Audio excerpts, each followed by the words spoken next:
Welcome to the spectacular October on Smash Trivia. I am your host, Smash Trivia John. You can find me on Twitter, Facebook, YouTube, Twitch, and Instagram by searching Smash Trivia to follow everything happening with me. I'll be the one with the big old green head in the profile picture. Ha ha ha ha.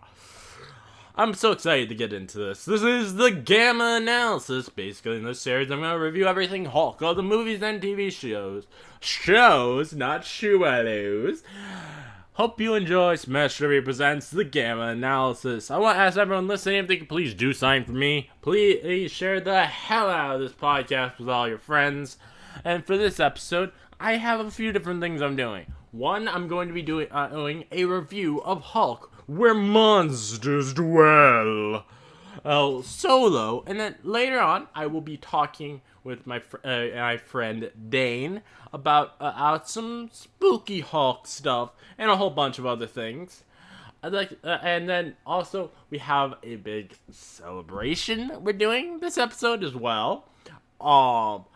So, I would also like to take a moment to say, Smash Trivia now has a Patreon, so please check that out. We have some fantastic extra content on there that I bet you'll love. The tiers are as follows. $1 a month is Hulka Holla for $1. $3 a month is the Reading Room with Hulkie and Shulkie. And $5 a month is Smashing the TV. My friend and I will be having on later is Dane from the Actual Fandom. This guy, a lot of Hulk fans will know him from a video he made a few months ago defending the MCU Hulk. And I've wanted to get him on my podcast ever since, so I'm very glad to finally got him on here. Our Hulka Holla for $1, we have Derek Sager and Gabriel Floral. And for those who would like to watch this movie, it is out now on Disney Plus. The Hulk Where Monsters Dwell. It was this is a film that has been released for a few years now, but it just was made available actually as of yesterday on Disney Plus us in the US. I do not know if it's available in any other countries, but it is available now in the US on Disney Plus. So I highly recommend watching it this weekend, as it is a fantastic film to watch at Halloween.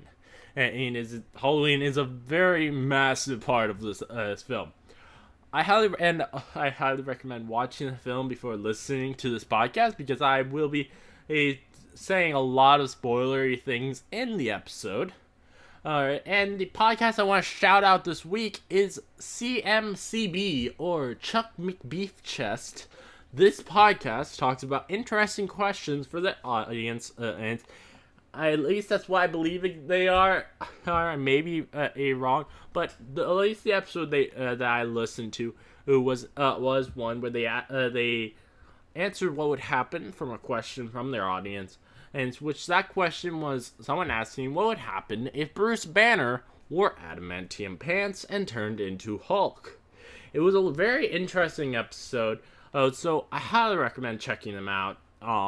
And as I mentioned every episode in October, this is Breast Cancer Awareness Month, so I'm putting 3 donation links in the description.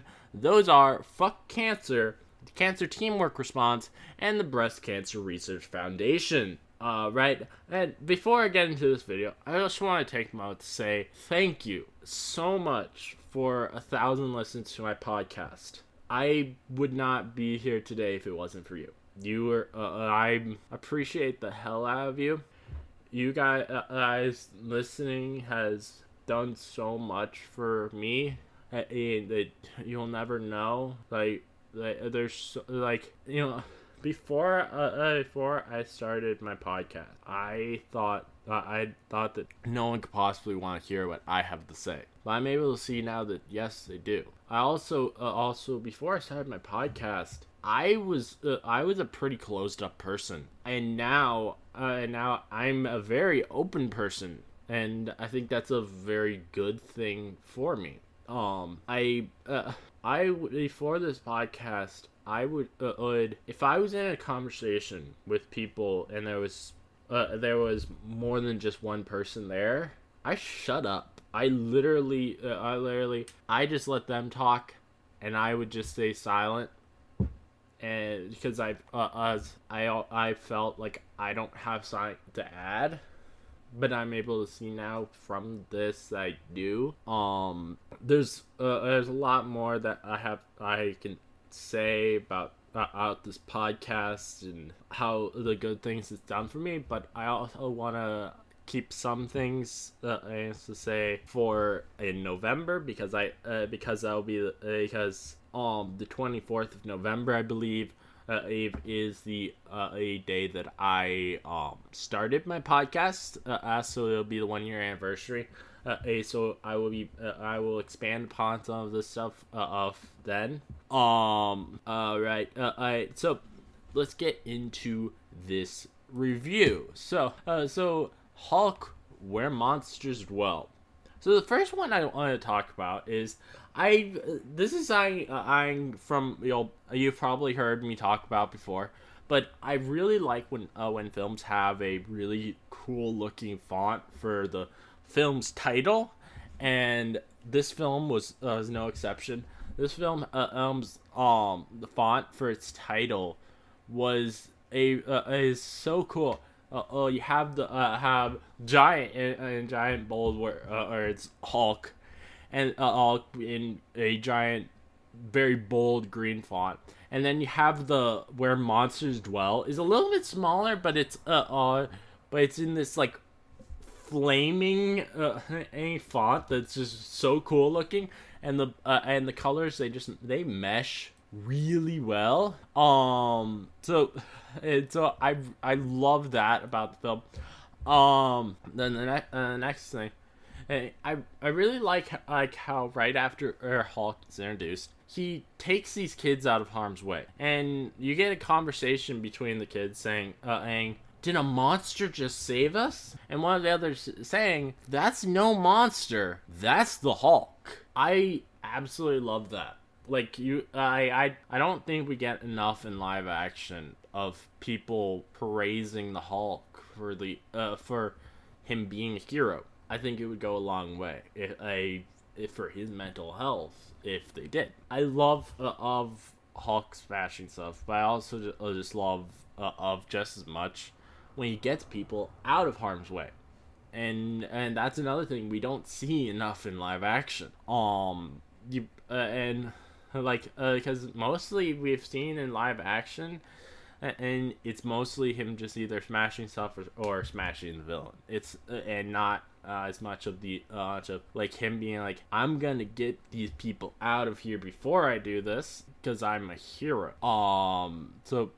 And I think that these things I'm mentioning here, I think they would do wonders for his self-esteem and how he perceives how Earth sees him. This film has a shield team that's full of monsters that by the end of the film gets the name Howling Commandos. A part of me wonders if they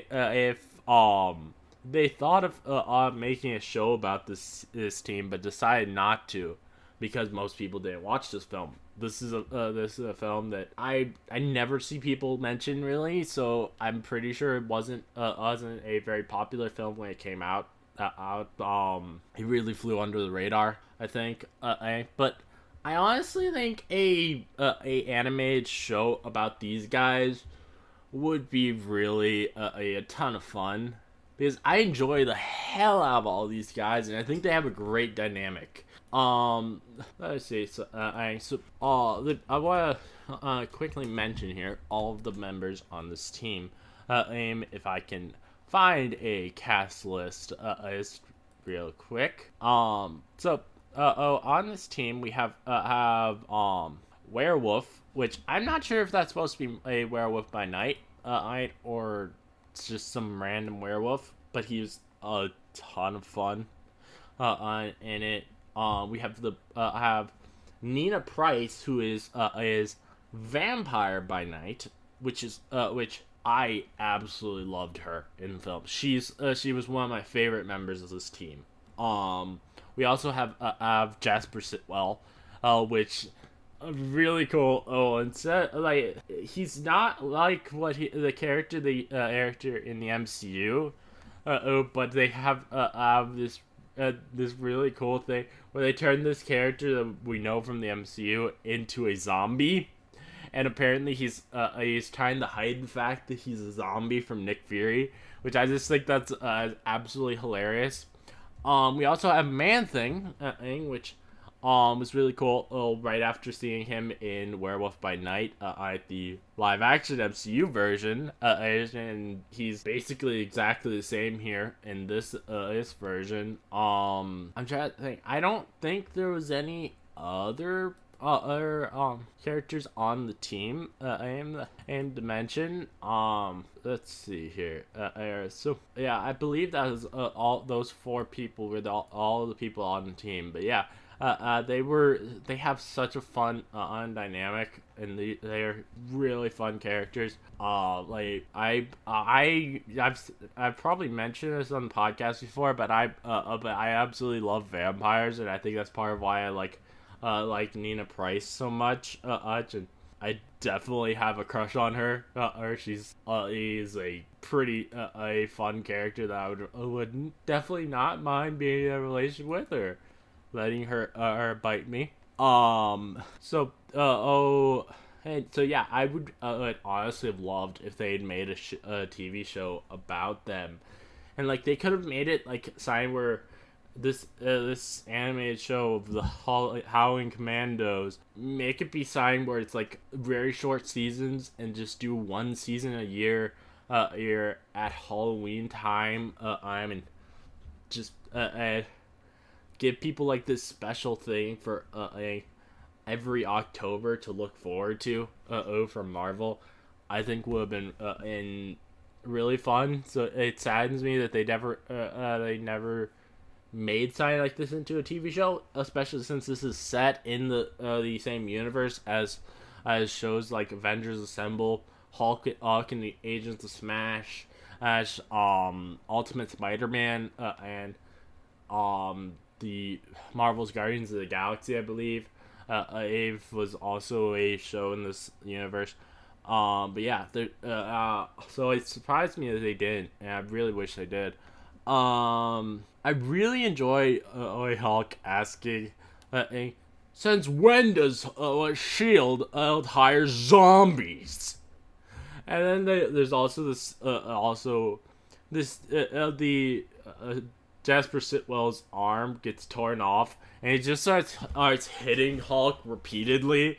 And I just find that hilarious.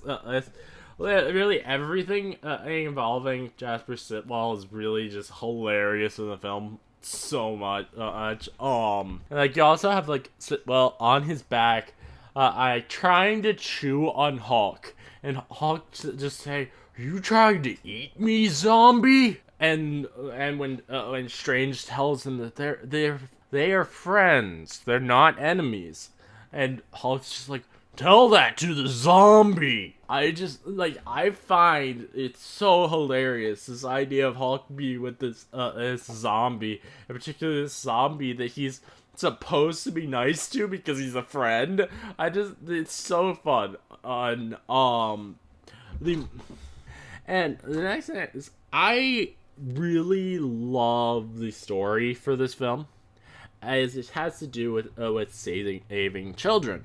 And that's something you don't really often see in superhero stuff, but I really enjoy that a lot.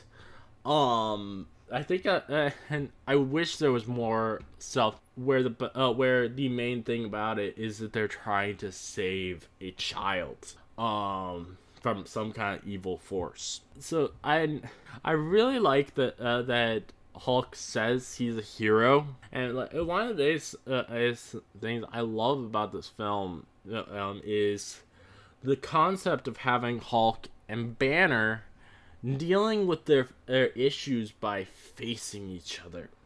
They fight in each other in a mindscape, where the audience literally gets to see them both at the same damn time. It's so much fun and so interesting. I think it's such an interesting way to approach their mental health, and I wish we would get more of that in live action. We got a tiny bit of that in Hulk 2003 with the scene where Hulk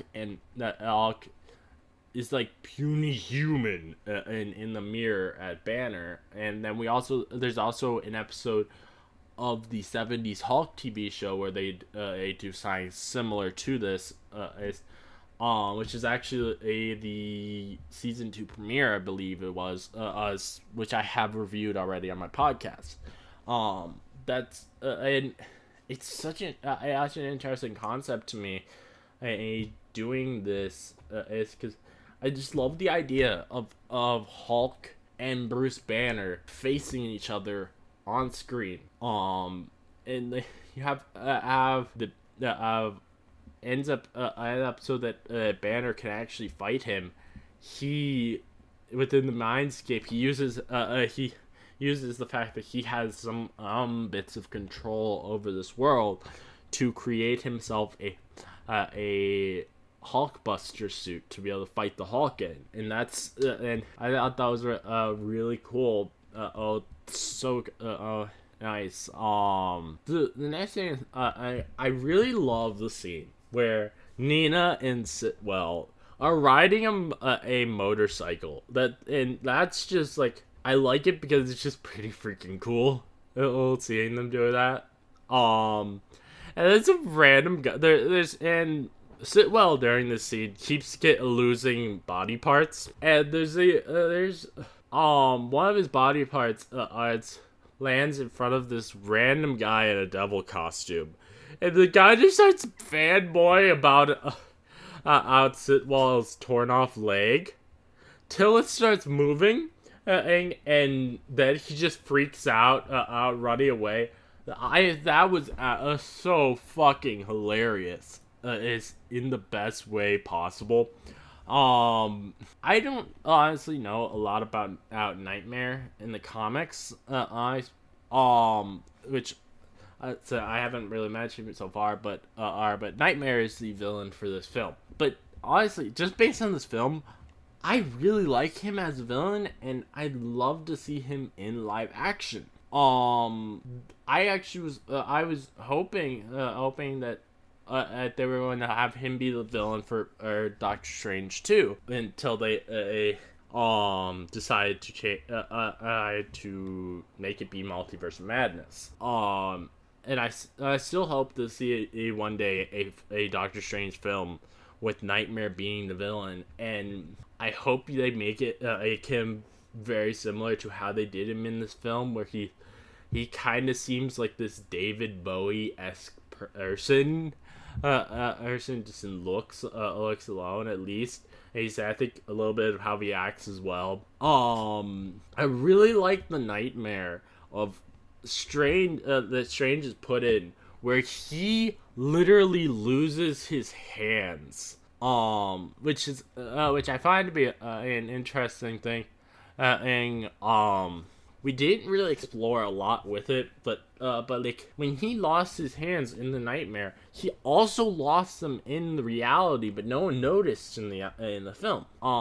Which is interesting to see that what happens in the dreaming affects in this world. It does affect your body in the body in real life. But one thing I would not I don't know how they would be able to do though with Nightmare if they were to bring him in live action in the MCU. They're going to have they'll have definitely some trouble with the fact that he's very much a character based on dreams and nightmares, obviously, but how do you have that when dreams are not something that's a part of your mind, really, in the MCU, since they are literally you seeing what's going on with another variant of yourself in the multiverse. So I don't know how they would actually be able to do Nightmare in the MCU, but I really want them to figure out a way, because he was so much fun in this. one thing, and this is a very small nitpick for the film, but when Sitwell is in the kitchen fighting one of the monsters, he starts getting hungry. And way too conveniently, the restaurant, I guess, sells some kind of animal brain on the menu. So he was able to deal with his hunger really damn easily, which I think it would have been interesting seeing him fight this monster while he's still having to worry about his hunger. Are not that they just like really quickly and easily he was able to deal with his hunger, and not have any kind of struggle as he's trying to fight the monster. In the same scene, though, I really do like how he used his arm coming off to hold the monster in place. I thought that was a really cool way to integrate his powers, integrate his powers into fighting. I mean that, like, since you having the power to be able to take off your limbs, and you can definitely like, I'm surprised they actually did find a way to integrate it into his fighting style, but I thought that was just really cool that they actually did try and find a way. And it's like, and what he does is basically the Star Wars, or is, I think it was Empire Strikes Back, acting that Peter does in Civil War, to stop Ant-Man, and so I really enjoyed Hulk and Banner tricking Nightmare into thinking that Hulk is on his side.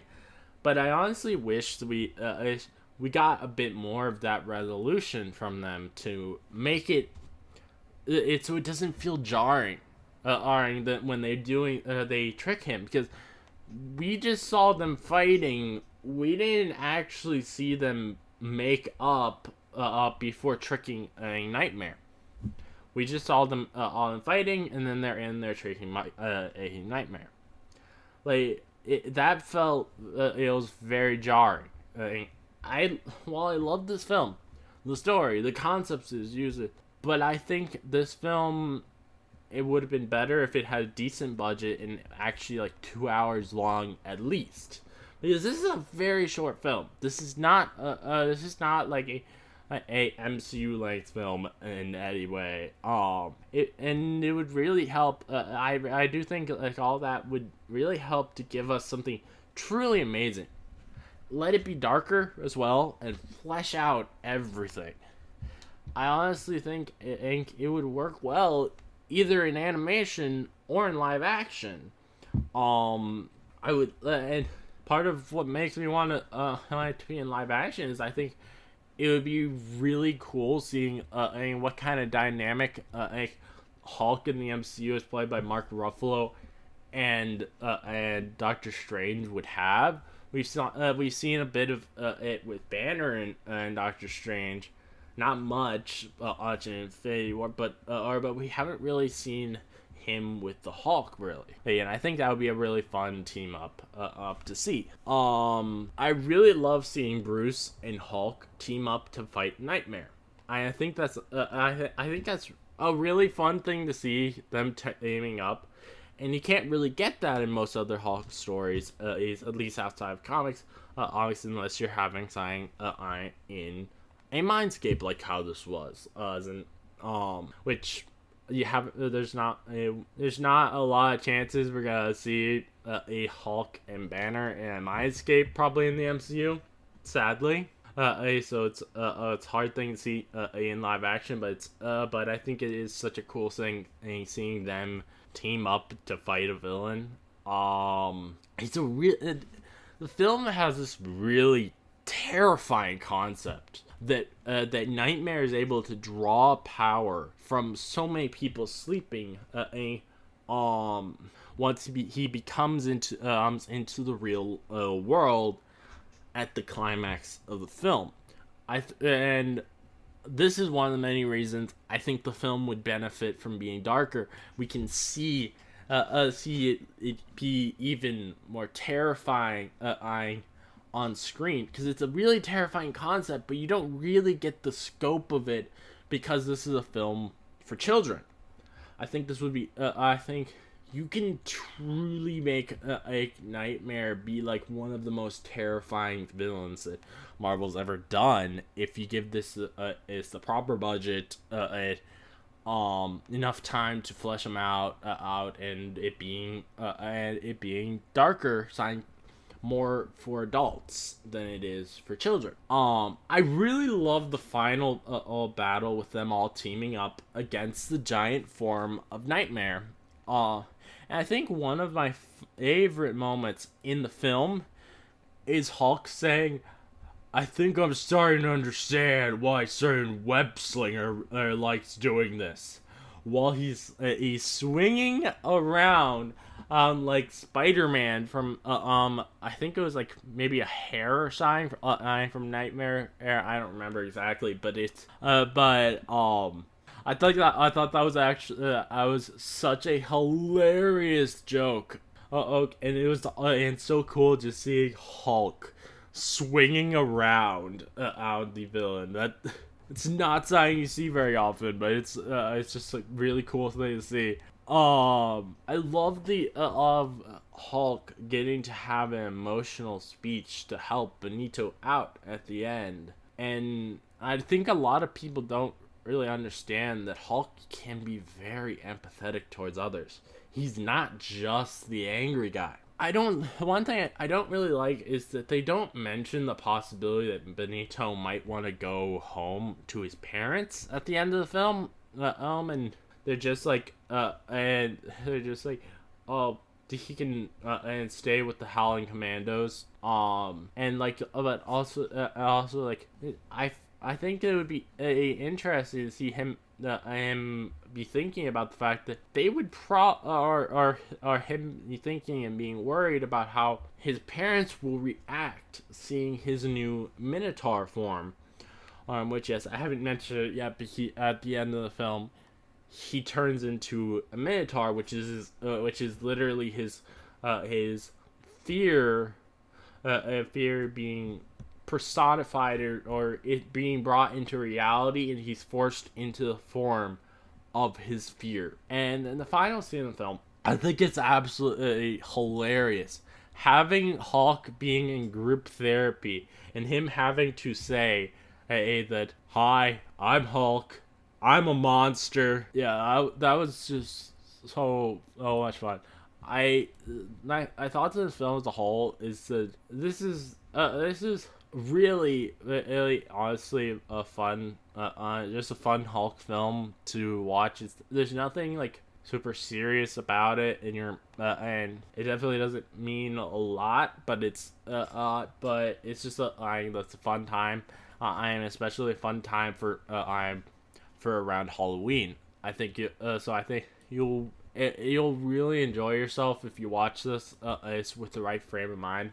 Yeah, and as I mentioned, if you are a fan though of the universe of Marvel TV shows that was like on Disney XD, Ultimate Spider-Man, Avengers Assemble, and Hulk and the Agents of Smash, Ash, you're gonna like this because this is set in that same universe.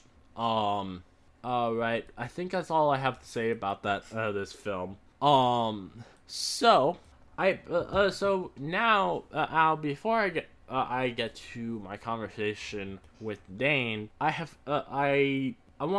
decided to give as a little bit of a treat for our fans of the podcast. I decided to open up my announcer voice thing to a whole bunch of people. See if they could think of some funny things that they would like me to say as a sort of way to celebrate 8,000 listens. So I'm gonna say a bunch of the things that they want me to say. First, there's Marie, my friend Marie, at Shulkie Smash on Twitter. You'll see currently they have a profile picture of Hela, and they have a nickname of Dory on Twitter. And they wanted me to say, I am your host, Smash Trivia John, and this podcast is an advocate for the thirst for She-Hulk society. And then the next one I have is from my friend Avler, which is at the same thing, Avler on Twitter. They said they want me to say, now won't you wobble wobble? Let me see you shake it, shake it. Now won't you drop it, drop it? Oh, take it, take it. That is all. Oh, and then and we have my friend Nick on Twitter, at HulkStanNick, who they said that they just want me to say the word poop. Yes, they wanted me just to say the word poop. Okay. So that is everything from Twitter, but we have another thing, and my friend and Whitney told me on Discord that they really wanted to know how I'm feeling about getting 1,000 listens. So, well, let me tell you. All right, it's supercalifragilisticexpialidocious, even though the sound of it is something quite atrocious. If you listen loud enough, if you say it loud enough, you will always sound precocious. Supercalifragilisticexpialidocious.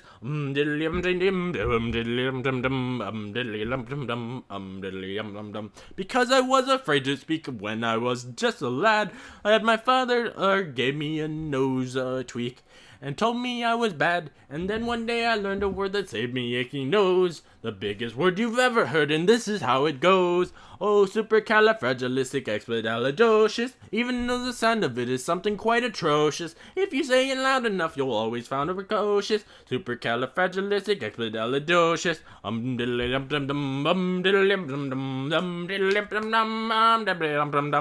He traveled all around the world, and everywhere he went, he'd use his word, and always say that he would use a covered gent. When the Dukes of Malaga pass the time of day with me, they say me special word, and then they ask me out to tea.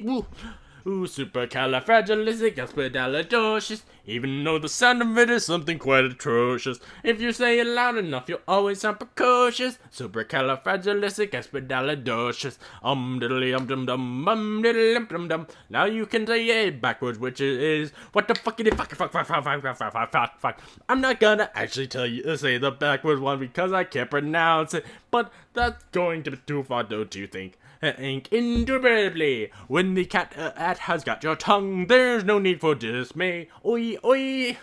Just summon up this word and then you got something a lot to say. But better use it carefully, or it can change your life. For example, yes? As one night I said it to me girl, and now me girl is me's wife. And a lovely thing she is too. Ha ha ha ha ha. She's supercalifragilisticexpialidocious. Supercalifragilisticexpialidocious. Supercalifragilisticexpialidocious. Supercalifragilisticexpialidocious. I hope that tells you how I am feeling about having hit 1,000 listens to my podcast, and I hope you enjoyed that, Whitney. All right, so I am going to end off this solo session here. You will be hearing me having a conversation with Dane in just a little bit. Hey guys, it's Keith. John doesn't even know I'm here. I'm sneaking in this episode because I heard that we hit 1,000 listens. And I just wanted to thank everybody who listens to this podcast, because when John asked me months and months ago if I wanted to talk about the 70s Hulk series and everything Hulk, I was like, heck yes, make me love the Hulk. And you know what? He did. Apparently he made some Hulk fans out of y'all. So, thank you for listening. 1,000 listens is incredible, and I hope we keep on going. You guys are awesome. You guys are everything. And keep on tuning into the Gamma Analysis. Now I'm going to throw it back to John. He's going to be none the wiser. Okay, just shh. I'll be back soon. Peace. All right, everyone. We are here with Dane from Actual Fandom. This is a guy that a lot of Hulk fans will know from a video he made a few months ago defending the MCU Hulk. I've wanted to get this guy on my podcast ever since, and I'm so glad to have finally got him on here. And also, he has a podcast he's planning on starting in January. So I would like to give him the floor just for a little bit to talk about what this podcast will be about. So Dane, would you be willing to let my audience know what about your podcast you're starting? Yeah. By the way, thanks for having me here. It's glad to be here. Honored to be here. Yes, thank you for Um, coming. and as far as the Hulk video, man, like your response to that is I mean, that's why I did it. You know what I mean? Like Yeah, that's the reason that I put so much of my it was personal one of self into it and everything too, is because I hoped that it would connect with somebody that way. yeah. But I watched that, and like the thing is, I've known for a while that I relate to Hulk, but like if watching that video, I really was just like, damn, this is so much of like so much of things that I have gone through, and I feel all of this. I was so glad that you made that. it was a milestone for in YouTube for me, but it's also like a personal milestone because it was good for me to get a lot of that stuff out there. And if it can benefit other people, man, then that's, that means it wasn't for nothing. You know what I mean? Like all that stuff I've been through is benefiting somebody. I mean, it benefits me now that I've like worked on it. But as far as the And podcast I'm goes, pretty sure that I'm pretty sure like seeing you talk about personal life from your life with life at the end of that video. I think it in part was what started getting me to open up more myself on my podcast, because I like before that video, I don't remember any times that I have like really gone deep into any of my personal life. But like after that, I know I talked on a Turning Red review about some how I growing up was scared of my scared shitless of my of like people finding out that I had attraction whatsoever. And then also like during I talked a lot during a Hulk 2003 review about my about how much I was able to relate to that film because of the fact that that film actually had Bruce Banner, Hulk's abusive father, and I had an abusive father growing up. So I'm so thankful to you because I think I really do think that you helped me be able to help me with to feel comfortable actually be saying some of that stuff up for the whole world to hear. And I'm very hopeful that me being able to talk about that has helped someone.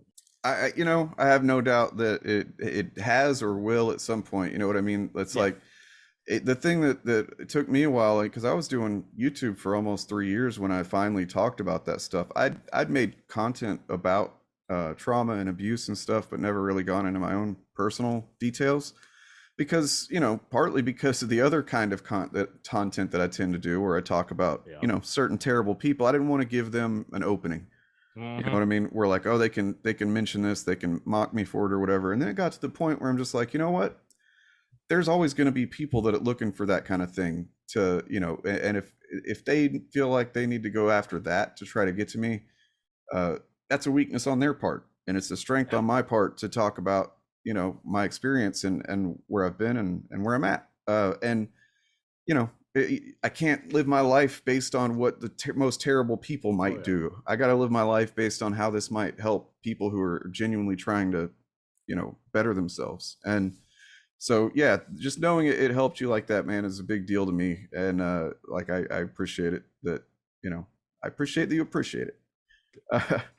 um, yeah. And I just would say in general, it's important to be to a place where you're okay talking about that type of thing, and never talk about more than you feel okay talking about. Don't force yourself to do it, but like if you are cool with doing it and you feel like you're able to do it, the world needs it, man. I think there's a lot of trauma. Way too much of a stigma around these things. We need to be able to talk about these things to help others to be able to see that they're not alone.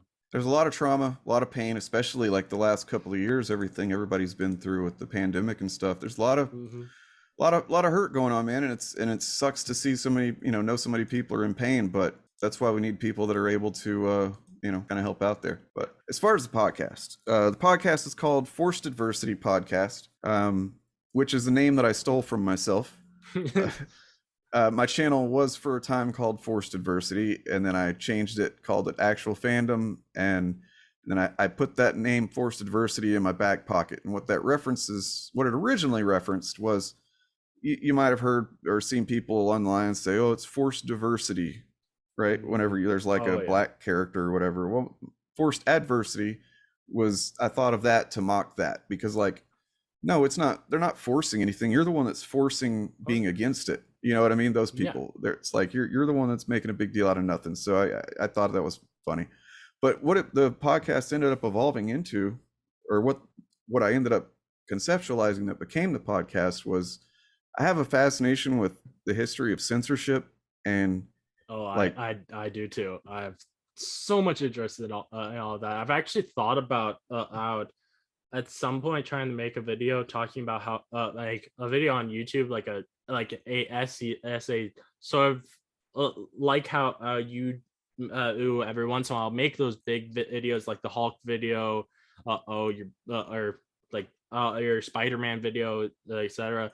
Just talking about like how I find it so interesting in censorship and how it's decided, like what is R-rated versus what's gonna be PG-13, things like that. I find that so interesting. Oh man, we're gonna get into all that. We've already actually recorded 3 episodes so far. We're not gonna start releasing them until January, just so we can have a backlog. But makes sense. Yeah, we talked about we're gonna get into the MPAA, so exactly what you're talking about, like why do they rate certain movies a certain way and so on. And one thing I'm particularly really interested about that, and I hope you talk a little bit about when you do that episode, is like how the MPAA and like these like sign like being decided it's R-rated, it affects how society views something. Because there's because I feel like even though yes, before or movies existed, there was definitely definitely double standards about like male and female bodies. But I think I think the fact that they have made with the MPAA it's you can have a PG film even and a male shirtless, but if it's a female shirtless, then that's R-rated. I feel like that has affected how people view these things, and how and like how the because there's definitely I think a taboo nature to how attraction works, and there's and I think the fact that it's acted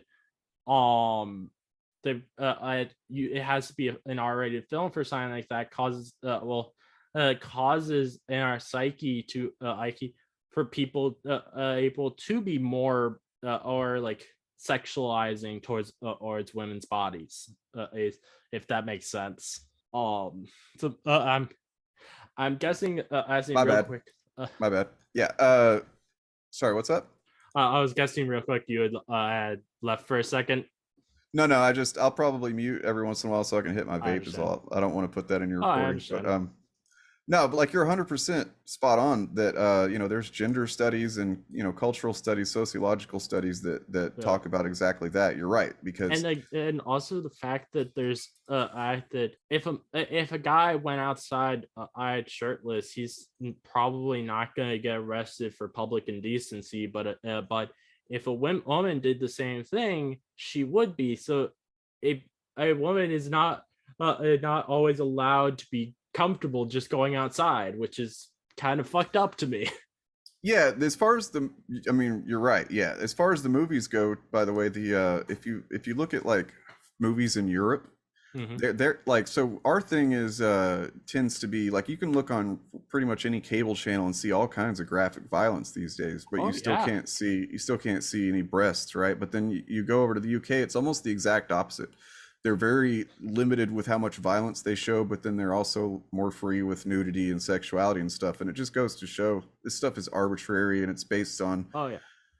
tradition and habit, basically. I also just think it's really interesting how with the MPAA they're so secretive about who they are. Most people are pretty sure that they're just like a bunch of soccer moms in California. Mm-hmm. Well, I mean, some of them are. There's a movie came out like about a decade ago now called this movie is not yet rated, I think is what it's called. Okay. And it's a good documentary. It goes into all this and it talks about all of the, I could get into it, but like there's there's like these two movies that I remember from watching that documentary that it talks about that came out in the same year, right? One of them, they have two scenes that are almost identical except a couple of things. So like there's one scene in one movie that's a man and a woman, and they're gonna have sex or whatever, and then it shows the woman topless, and then it shows her kind of go down to perform oral sex on the man, right? Or I'm sorry, the guy goes down. No, sorry, let me start again. She goes down on him to do oral sex, and it doesn't show anything other than his head going down, right?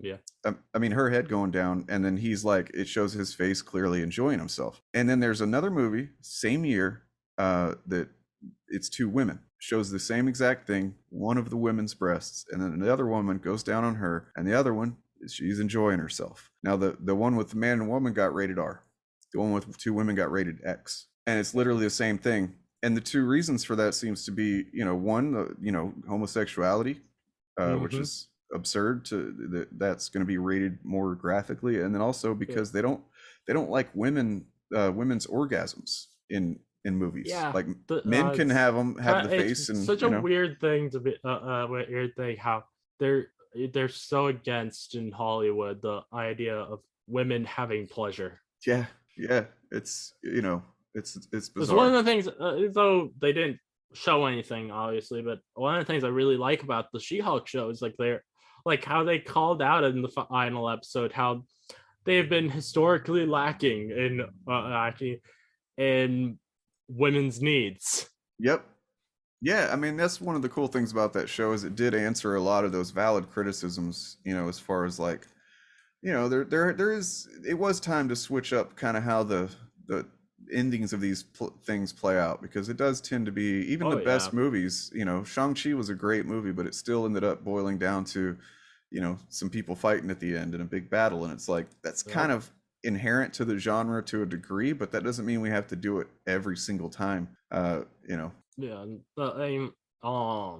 it's funny though how a couple days ago there was I don't know if this is real or not, but there was this article came out about saying that reportedly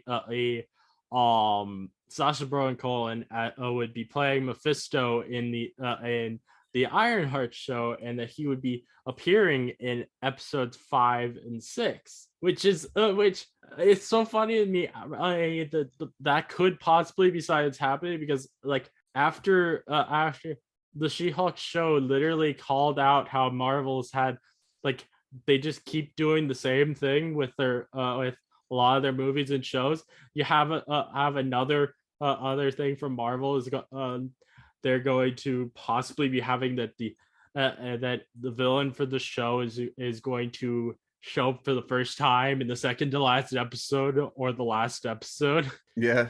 That's that has happened to my count, I think 4 times across all of these shows on Disney Plus so far are either being in the last 2 episodes or the last episode. Oh, I guess I hadn't noticed that. All right. Yeah, you have I have Hawkeye, Loki, What If, and though it wasn't the first appearance of into the villain, but it was the villain was like actually revealed in like the last few episodes of WandaVision. Oh yeah. And then you also had I had Falcon the Winter Soldier, where the true villain behind it all wasn't even revealed till the last 5 minutes with Sharon Carter. That's true. Yeah, I mean, I guess they have to try and mix up the formula, which is I think what they've been doing. Like we're saying, like you look at Ms. Marvel, how that kind of went weird direction toward the end. I mean, personally, I've loved when Miss Marvel, the first few episodes, I loved it. Same thing with Moon Knight. By the end of both of those, I wasn't enjoying them as much. But I'm not going to sit here and say they were bad or they shouldn't exist or anything like that either. So yeah, it's like there's stuff for they have with Phase 4, they have done so much more towards like catering to many different kinds of audiences with stuff, and they have, and I think that's kind of what they need to do for them to be able to actually survive. I have, and not just and not get the thing that people have talked a lot about with Phase 4 of Marvel fatigue. They gotta be able to branch out, try different things, and also not everything has to connect to the big storyline, because and I think they've done that specifically so that people don't get Marvel fatigue, because it's just like with Marvel comics, like, you can't expect that everybody is going to read in all 80 some odd years of Marvel comics to understand a storyline that's going on now. That would just be insane. So you got they, with the comics, they made it that only a few different titles are going to connect to one certain thing, and then you don't have to watch or read everything else. And I think that's what Marvel's done with Phase 4. They've, instead of having one big storyline like they had with the Infinity Saga, you have multiple, having stuff going on with the multiverse, stuff going on in space, stuff, and then stuff going on street level. I mean, yeah, that's essentially how it's kind of always been in the comics anyway, and that's I prefer it to be that way in the movies too. But like, yeah, I mean, I don't feel like they really need to change a whole lot in that regard, personally. Just because... I honestly don't think so either, because I will watch everything anyway, because I just love everything. I'm not someone who is very critical of anything, and like I think most people probably would actually want me to be more critical, but I'm not going to do that, because that would just be like I would be me putting on a mask, because that's just not who I am. True. Yeah, I mean, that's cool. Yeah, I think it's important to let everybody enjoy things the way that they want to, unless it's hurting somebody, which is why I do what I tend to do on my YouTube channel, where I like, it's so funny, man. I remember I was a little kid reading comic books, Marvel comics, when I was like 8, 9, 10 years old, at school and stuff like that, like in recess or whatever, at lunch. And people would, I didn't get made fun of a whole lot, but if I tried to get somebody else into it, they would act like they were too cool for it or whatever. I'd be like, man, you don't even know, you should read this. And they're like, nah, nerds. And so I was like, man, I just wish that other people would appreciate how cool this is. You know what I mean? Like, because I was so into it, and then now here we are, and everybody appreciates how cool it is for the most part. And it's like, I can't understand why anybody would want to push somebody out of that. That's why the tagline of my channel is ambassadors, not gatekeepers, right? Yeah, that is a very big thing. Like, I remember a few months ago, I saw someone on social media who was responding to someone trying to I think they were saying like how they want Marvel to focus more on quality and not quantity, and because they think that Phase 4 has been bad, and they want them to put out less stuff because they're tired of there being so much Marvel stuff that's put out. And this person was like, if I had a choice between going back to the early 2000s where we had one on maybe two Marvel films every few years, you're not like, I would not choose that. I would rather stay in this time where we have this golden era of superheroes in movies. Like, that would be it would be dumb to want to go back to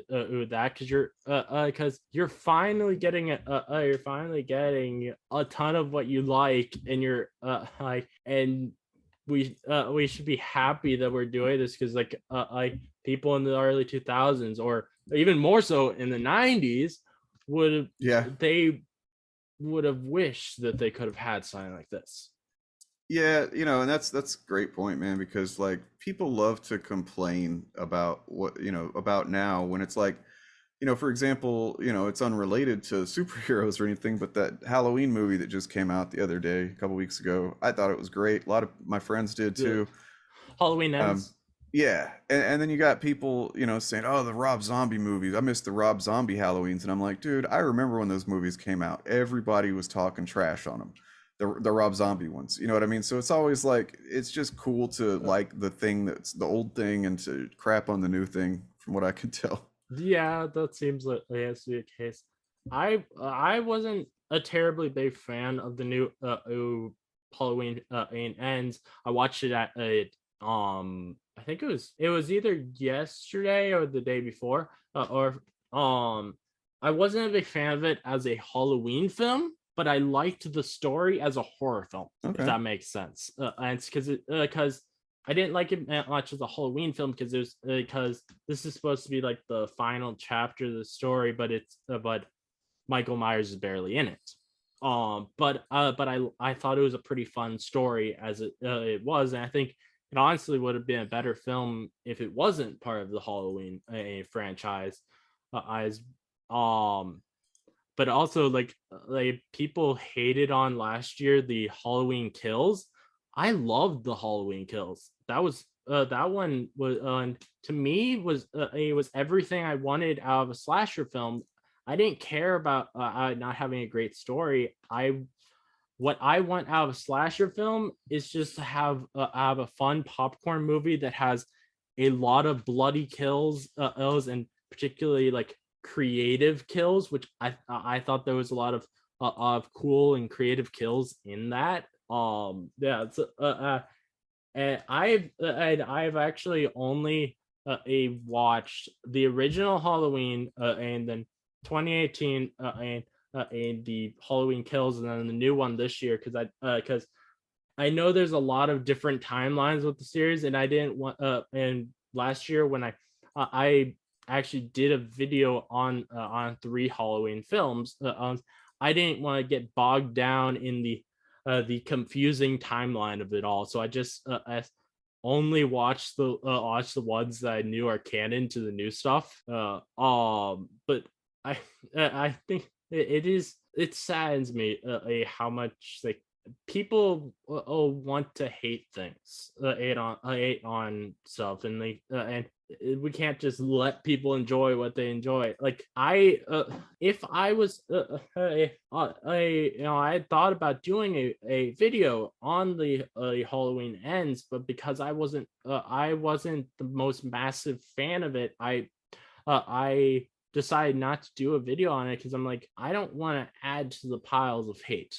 I would rather quickly get my thoughts out and tell a few people that I care to know, and and I'm obviously mentioning it a little bit on here, but I'm not going to make a full 20-minute video saying this is not a film that you should watch. Yeah.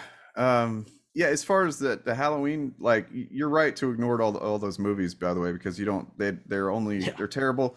They don't have anything to do with anything. It's just now the canon that matters is the original, and then these last 3. Yeah, and honestly, like I probably, out of these 4 that I've watched, I think the one that I liked the least was the original. Like the because like when I watched that, I noticed like there's a lot of like just bad acting in that one. Yeah. Yeah, I mean, it was, but yeah, I think I probably would not have enjoyed myself nearly as much with the 4 that I watched, though, if I had watched all of the films in the franchise. yeah, probably not. I think the only thing out of those other films that I'd be interested to see is, apparently like one of them has Paul Rudd in it, which it sounds interesting to me, the idea of Paul Rudd in a horror film. Like Yeah. that doesn't seem like something he would do. Well, it was pretty much maybe his first movie, so he wasn't he didn't have a lot of options then. So That makes sense. but yeah, he looks basically exactly the same. Yeah, he's a vampire. Oh man. So the main thing that I wanted to talk about talk with you tonight, though, with coming on, was as you had told me in messages about how there's a particular run of Hulk called the Immortal Hulk that has a lot of horror like either references or just like inspiration from. So would you like to talk about that some? Yeah, definitely. Well, I mean, even before that, like the original, the first appearance of Hulk, that was very much horror Oh yeah.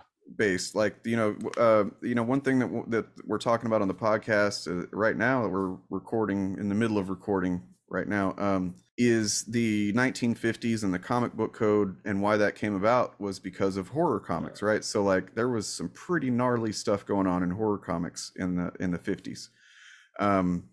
And then you get the comics code comes out and basically killed the horror genre. But whenever Stan Lee started, creating these new Marvel heroes in the 60s, he wanted to kind of, throw it back a little bit to those comics and create kind of like a superhero version of a horror monster.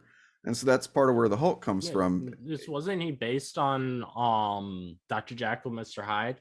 I mean, yeah, that's definitely this. He's the superhero version of that, right? And then so then and a little bit, I guess, Frankenstein's monster too, because there's a little bit of everything goes back to that. That was original horror story, basically.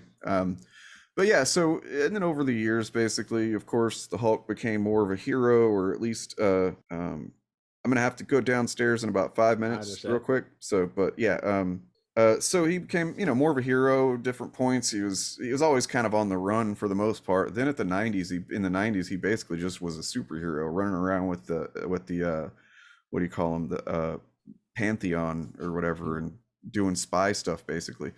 There's been a lot of different versions of the Hulk, and then in like 2015, Al Ewing decided to kind of take him back to his roots with Immortal Hulk. And so he had in about 2015 or 16 or so, there was a storyline where Bruce Banner's always trying to cure himself in one way or another, right? Because he just hates the idea of hulking out and hurting anybody. And what happens is eventually he does cure himself, or at least Amadeus Cho helps him cure himself. Who's a side character that's been around for a while. But at the same time, Amadeus Cho becomes a new version of the Hulk too. Nonetheless, Bruce Banner is cured. I haven't read anything of the totally awesome Hulk, which is the Amadeus Cho version, but that is one I'm very interested in trying, because it seems like a very different take on the character than what you see very often. Often a much more fun loving he loves it. He's like that's what they wanted to do with. They're like, what if this one version just loved being the Hulk, right? Yeah. And I think I haven't really read much of it, but it seems like that'd be a fun approach. It reminds me a little bit of have you ever heard the theme song for the 60s animated show? They in the intro to that, instead of it being called the Incredible Hulk, he's called the Ever-Loving Hulk, which is sign that no comic has ever actually called him. But I would love a comic run of this of an Ever-Loving Hulk. And it's just like mainly showing off like the Hulk's love for others, focusing more on him and when he saves people, and like and some of his empathy and stuff like that, than and killing the bad guys. I think that would be such an interesting take that there hasn't really been a lot of in comics. Yeah, I mean, he definitely they go out of their way in a lot of the runs I've read to really show that although he's technically a monster and he does damage whenever he's out of control, he typically does good. Even in Immortal Hulk, it's very, the tone of it is very horror, specifically body horror. So what you find out, I haven't read the Immortal Hulk run, but I do remember seeing a panel from a Christmas Christmas issue of it, where it showed like the like this Hulk that had like no muscles whatsoever, and it was like honestly terrifying looking. Yeah, I think I know what you're talking about. Like, so the whole setup for that run is that he, like I said, he had died, and when he came back, it kind of, because it's not the first time that he had died over the years, right? But he always comes back, and what you find out is that he technically is immortal. He cannot really die, even whenever he's tried to kill himself, so to speak. So that's like, even if Bruce dies, the Hulk can't. So the Hulk will come back, and then Bruce will come back because he's going to transform back into Bruce. And it kind of took it in this new direction where now you've got it becomes kind of, what a body horror is like. Yeah. The Fly, or the Thing, where the body's all jacked up. And basically throughout that run, he goes through all these different physical changes depending on what happens to him, and it's pretty gnarly. It's fun, like reading it. Just, you can tell they had a lot of fun with the art, making him big and meaty or tiny and slim depending on what's going on in the plot. And he'll have like a hole straight through him and stuff like that. It's pretty cool. Yeah. I'm real quick show screen. This is what I was talking about of the out of the Christmas issue of the Immortal Hulk, of this super skinny looking Yeah. Hulk. Yeah. It's like kind of it's such a surprising thing to see from the Hulk. So I think what really happened cool in that one was that there was like the Wendigo or something, that was some creature that was absorbing all the gamma, and basically made it hard for him to fight him, because just being near him would absorb all the gamma out of his body, and that's what happened. What he would look like. That's interesting. Yeah, it's comic book logic. Let me. I have to run downstairs real quick, man. I will be right back. Like 5 minutes. I will just pause the. He said that this Immortal Hulk run has these particular Christmas one has that because science sucked all the gamma out of him is why he looked like that. That's interesting to me, because that's not how I've ever really thought of how Hulk and also She-Hulk Hulk's powers work exactly. Actually, I'm guessing it's just because of different writers do different things with how they want it to work. But how I've always I thought of it, the like She-Hulk, the reason she does not have massive amounts of muscles, and looking like a monster like Hulk, is not actually because she doesn't have as much gamma in her, but because her mental health is a lot better than what Hulk's is, and or Bruce's is, where so her Hulk is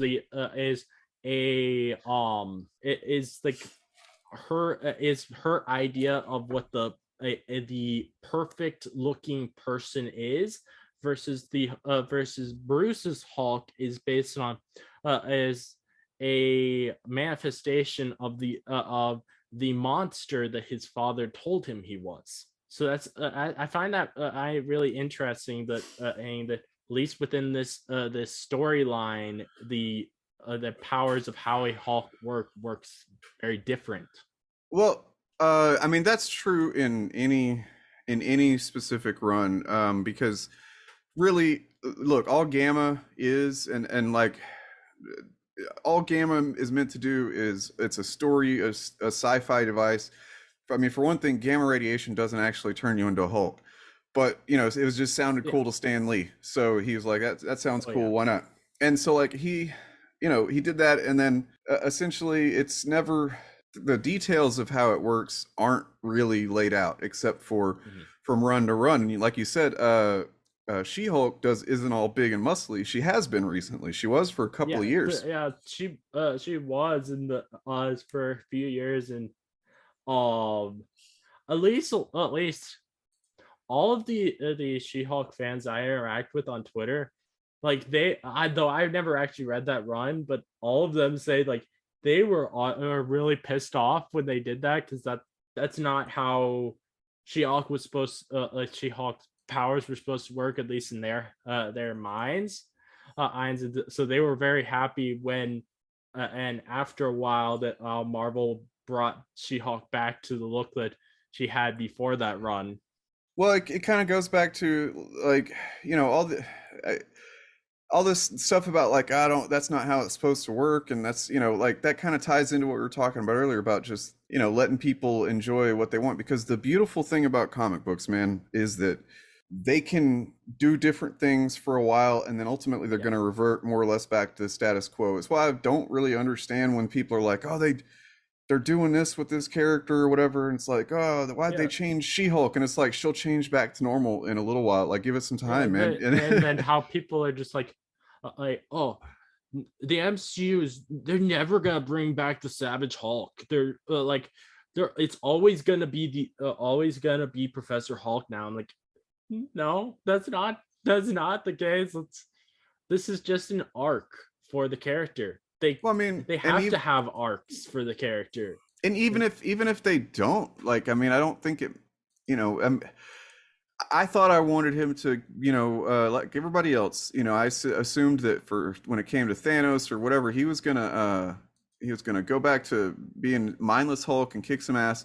And then what they ended up doing, as you can tell by watching my video, I like that better. So it's like I've stopped trying to decide what I think they've done, but like, just to me, what if just based on how like he acts, it feels to me like this is Bruce in the Hulk's body, and that's and so how I see it is that at some point the Hulk personality will break free, and he will be angrier than he's ever been because Bruce is locking him away while taking the Hulk's body, is what I've kind of saw it as. I'm just I'm a narrative kind of thing first, man. Like I'm down for whatever tells a good story. Mm-hmm. And for a long time in the comics, he big jack, Hulk body, but had the mind of Bruce Banner. That happened in the 90s. Mm-hmm. There's been different versions, and it's like if they continue doing Hulk stories, I'm sure that they're going to do stuff like which I like Hulk in both ways. Sorry if I cut you off there. It's cool, man. It's all good. Yeah, I just there's going to be hopefully going to be like Mr. Fix-It will show up, stuff like that would be cool to see. There's so many different versions of Hulk, and I hope that I hope in the future they get to all of them in the MCU. I think that we will get the biggest one that I think we will get is Red Hulk, and I think that actually the casting of Harrison Ford actually makes that a ton more likely, in my opinion. Fully agree on that, man. I was surprised because the reason I say that is because Harrison Ford, or most people know this, he doesn't really like sci-fi with how he acts about Star Wars. So something tells me he is not going to be willing to wear a bunch of dots on his face it's become Red Hulk. But I also don't think he's going to be willing to be in a franchise film series for a long time after doing both Indiana Jones and Star Wars. I think his casting makes it more likely that at the end of like Captain America 4, he's going to turn into the Red Hulk, and they're going to instead, moving forward, have have someone who's a younger actor but can just do a gruff, Hulkish General Ross like voice, so that they can have the character for a long period of time and don't have to worry about having to have a old man play him. Well, I don't know if it's because he doesn't like sci-fi. I think it was Star Wars. It was more about being Star Wars, like, because that was his first, big thing. That's what people came to know him as, was Han Solo, and he just got kind of tired of that specifically. I think. Oh, well, he has said in interviews that he never understood the story of Star Wars, or why people liked it. Yeah, I mean that makes sense. I can see that.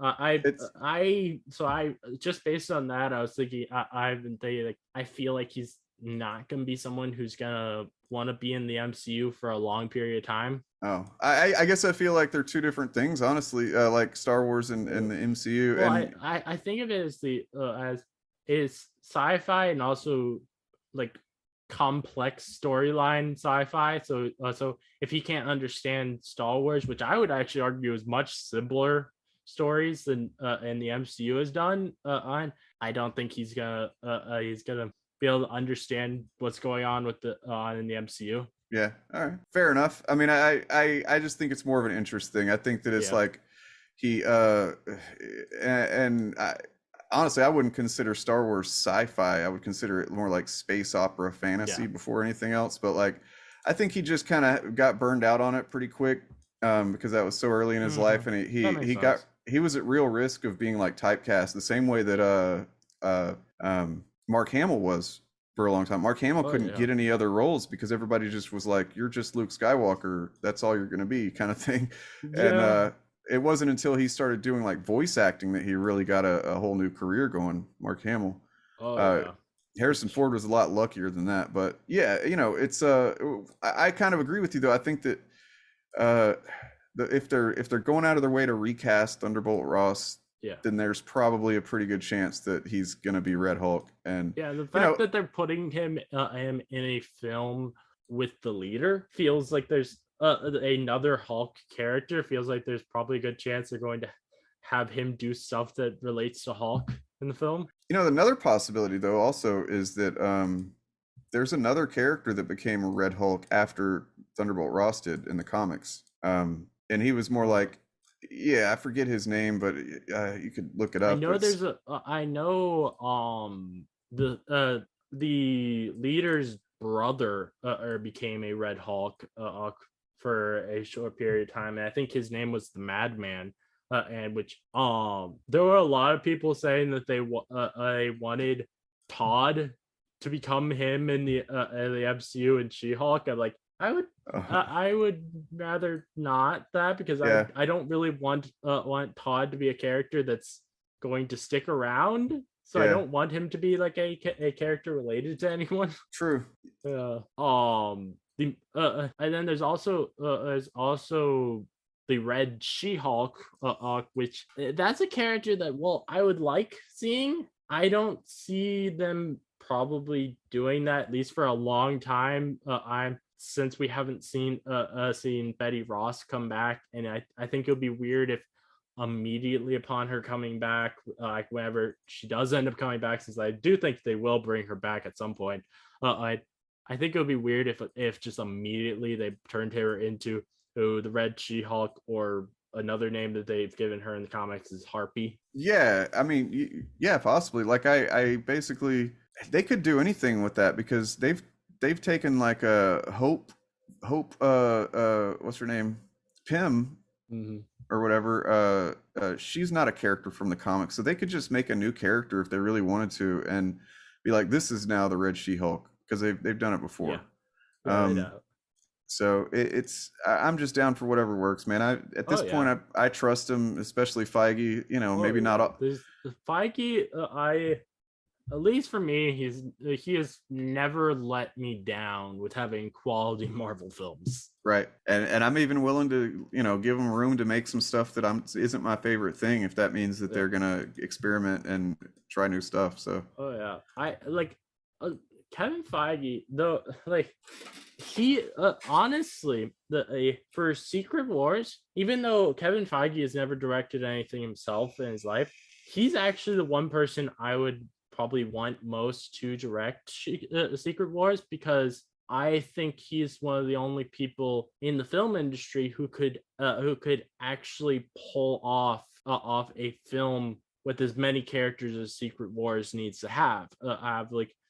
It needs to have even more characters in it than Endgame had in it. So that's which I don't think most directors would be able to do that, do a film with that many characters, they would it would be too stressful for them. But I think Kevin Feige could do it because he has he's actually already been able to make a cohesive universe with all these characters. So I think he would be able to actually do something with it and be able to handle it. I don't know. I mean, I would say that the only, I'll be honest, I was under the assumption that if they did Secret Wars, it was going to be the Russos, and those are the guys I think have proven that they can do it. And then the fact that they're not going to kind of concerns me a little bit, but I also it does concern me a little bit too. But I also don't think that honestly, I don't think Feige would be the best choice. Just like being what Feige does versus I don't think you do amazing be an amazing job, but it's just the thing for me is I can't think of anyone else that would do a better job since they're not getting the Russo brothers.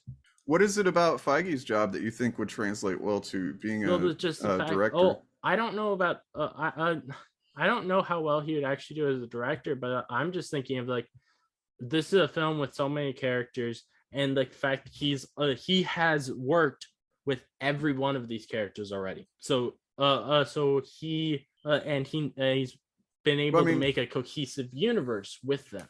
Sure, but I mean, being a producer and a director, what he does and what a director does are pretty different things.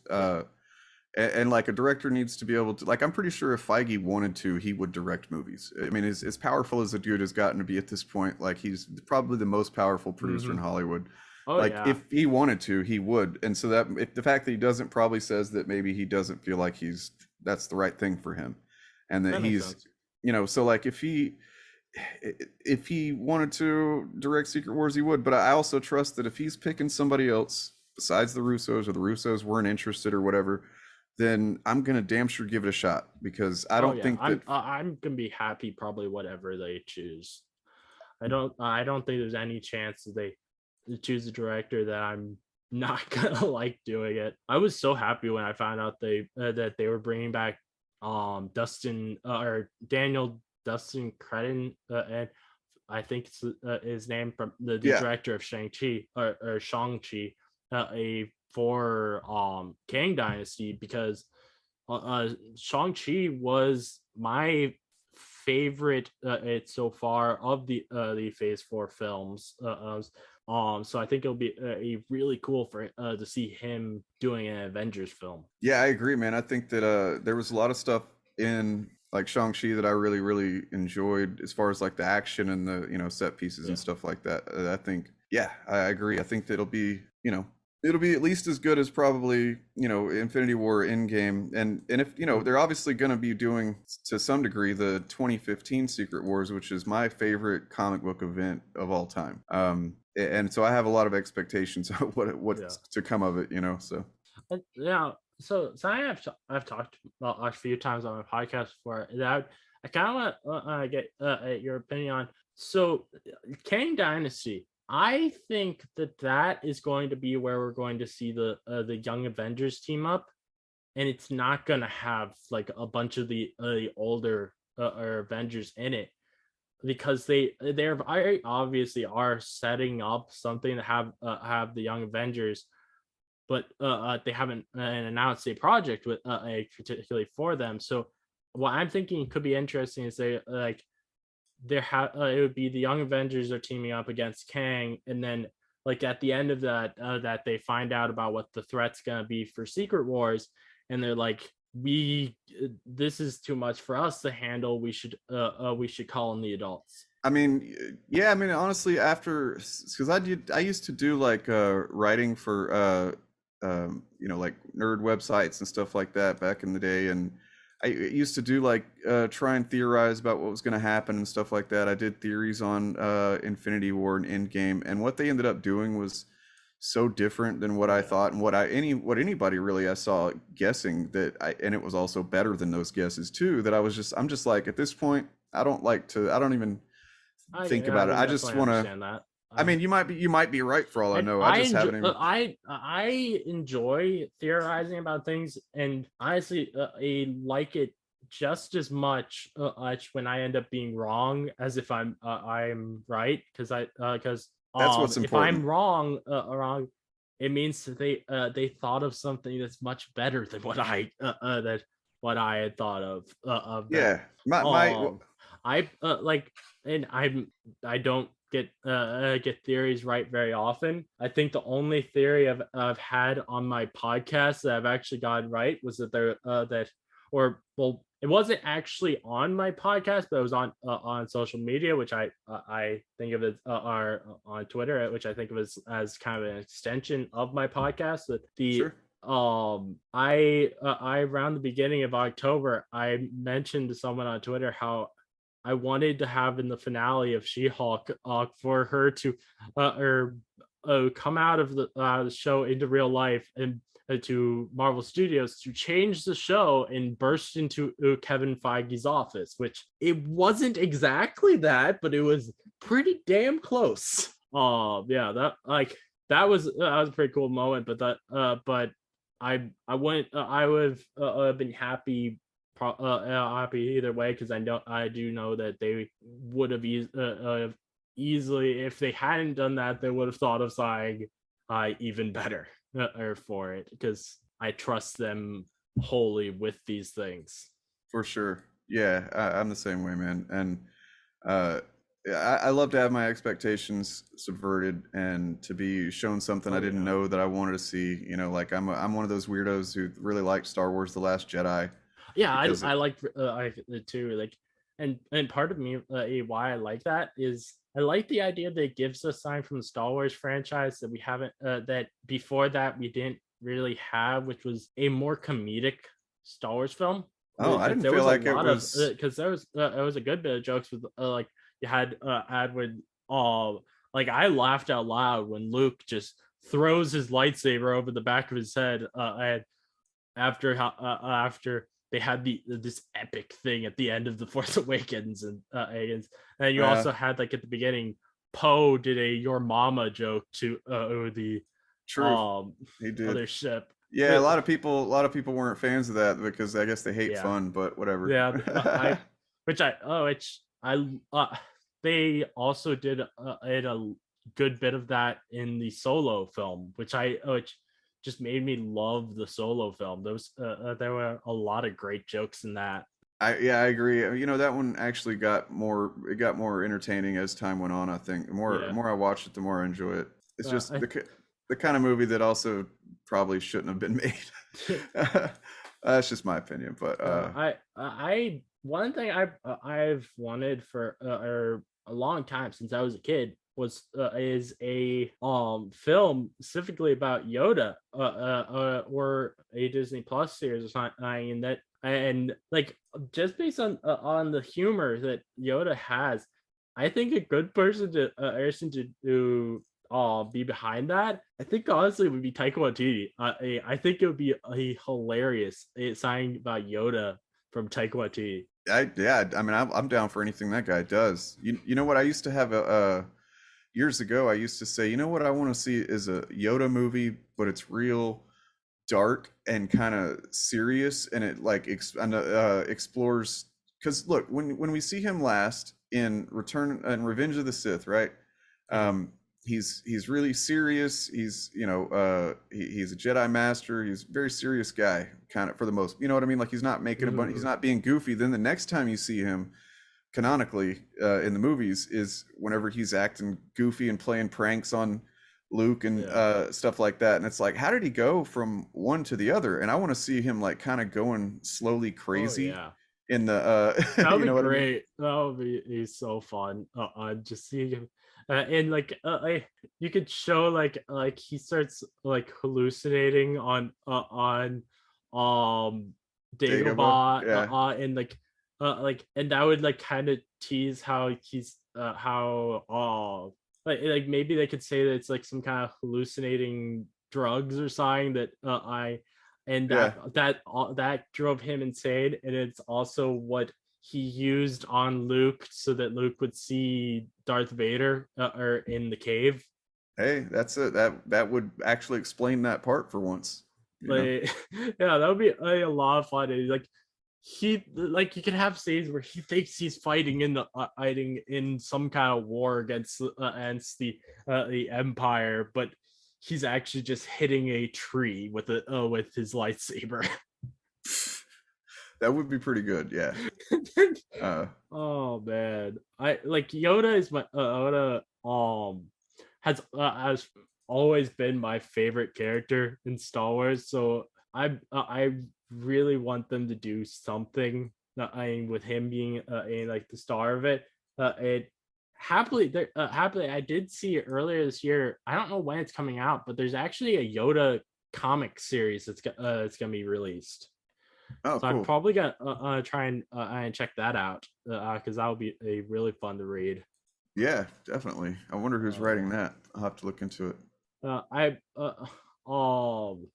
I think a Taika Waititi's a Star Wars film that he is making is probably my most hyped thing from Star Wars right now. That I'm interested in seeing, just because there's not been a single thing from Taika Waititi.